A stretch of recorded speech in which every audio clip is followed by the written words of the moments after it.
So hello friends, welcome to GK webs. So friends, जो MPPSC 2019 का revise result आया था, एक छोटा सा संशोधन करके पूरे रिजल्ट को यथावत और बहुत सुधारा जा सकता था, लेकिन इसको उलझाया जा रहा है, उलझ रहा है। ध्यान रखिएगा, ना मैं रोस्टर के पक्ष में हूँ, ना विपक्ष में हूँ, ना 27% के पक्ष में हूँ, ना विपक्ष में। जो चल रहा है उस पर आगे आपको बताने जा रहा हूँ कि क्या चल रहा है।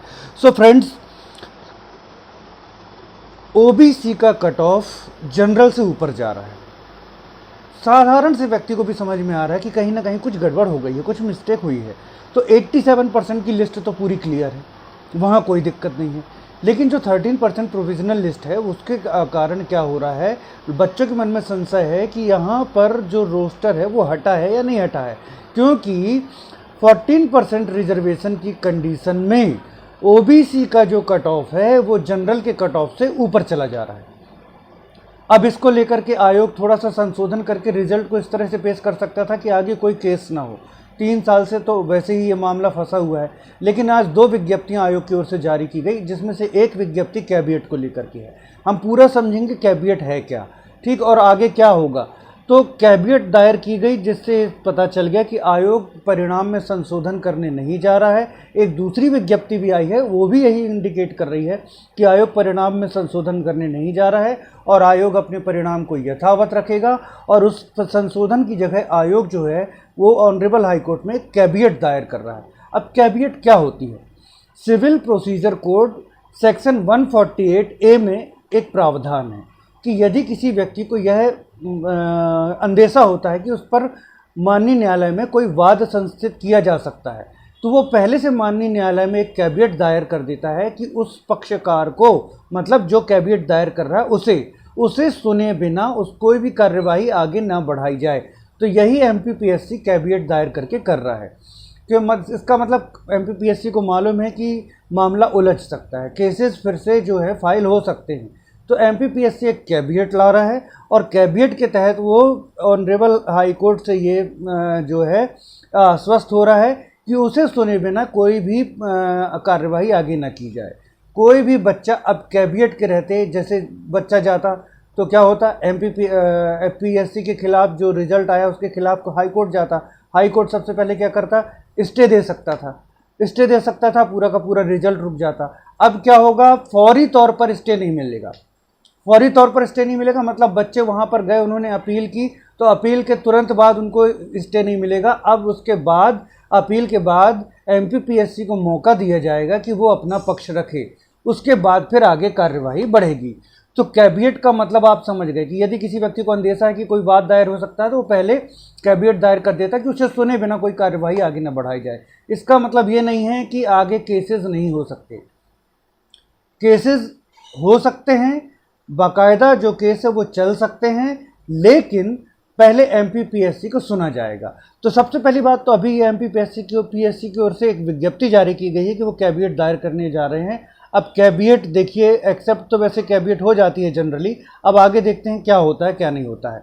अब दूसरा जो एक महत्वपूर्ण विज्ञप्ति आई है वो इस बात को लेकर के है कि 2019 वालों का सिलेबस क्या होगा। तो ध्यान दीजिएगा, 2009 बहुत महत्वपूर्ण चीज़ है।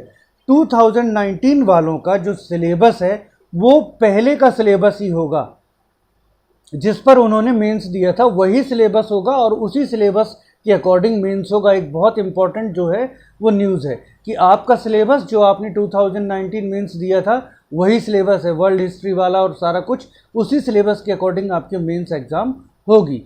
तो एमपीपीएससी ने साफ कर दिया है कि उसका पूरा का पूरा क्या है, ध्येय यह है कि जनवरी 2nd वीक में जो है एमपीपीएससी मेंस 2019 का करा लिया जाए। तो अब आप लोगों को क्या करना है, आप लोगों को देखिए, यदि आप लोग कोर्ट केस करना चाह रहे हैं तो आप ज़रूर जो है याचिकाएं लगाइए, लेकिन साथ में आप मेंस की तैयारी करते रहिए कि मेंस कहीं हो ना जाए। और दूसरी बात, एमपीपीएससी कैबिनेट लगा करके क्या करना चाह रहा है?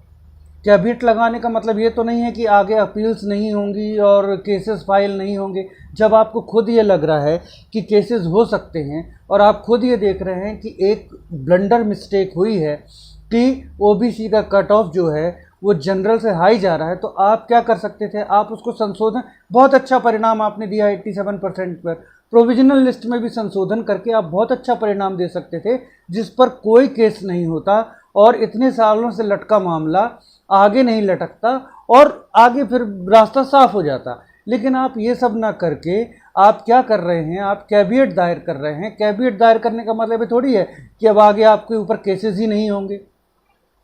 भाई कैविएट 148 सेक्शन 148(5) क्या कहता है? सेक्शन 148(5) ये कहता है कि कैविएट मात्र 90 दिनों के लिए वैलिड है।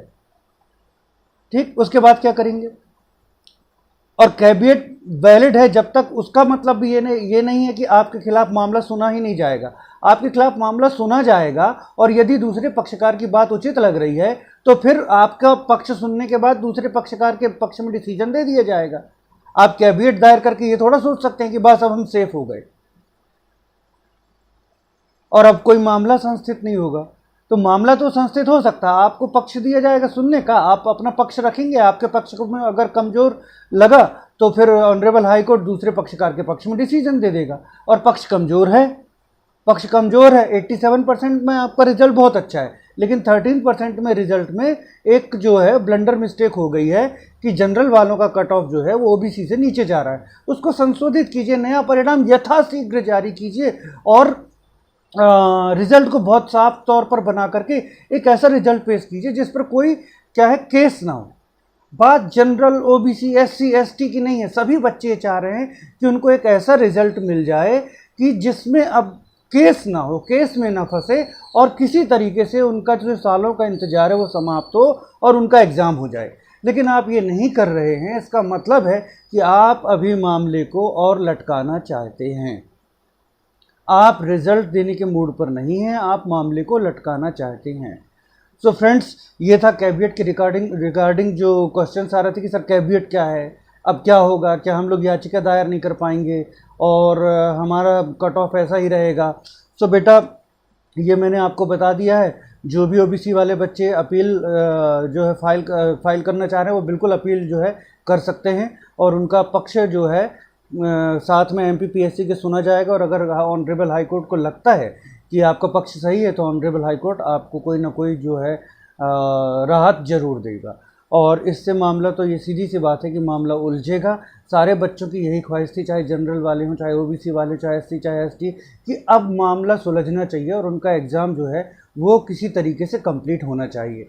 लेकिन एमपीपीएससी मामले को सुलझाने की जगह मामले को लटका रहा है और एक अंदेशा बन रहा है कि इसी तरह का रिजल्ट आप 2021 का भी देंगे और 2021 का भी मामला जो है उलझ जाएगा।